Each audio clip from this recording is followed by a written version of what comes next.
দেবতা শিবের ধনুকের নাম পিনাক। একে হরধনুও বলা হয়।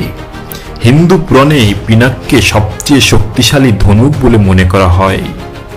ঐতিহাসিকভাবে জানা যায়, ত্রিপুরা নামে পরিচিত মায়াসুরের 3টি শহর ধ্বংস করার জন্য শিব ত্রিবান্তক রূপে এই ধনুক ব্যবহার করেছিলেন। পিনাক সাধারণ কিন্তু খুব শক্তিশালী এবং অলঙ্ঘনীয় ধনুক হিসেবে চিত্রিত করা হয়। দেবশিল্পী বিশ্বকর্মা 2টি দিব্য ধনুকের নকশা তৈরি করেছিলেন, একটি শ্রী বিষ্ণুর সাঙ্গ এবং একটি ভগবান পিনাক।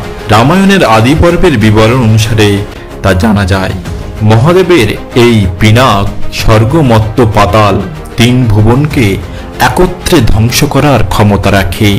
এতই শক্তিশালী এই পিনাক।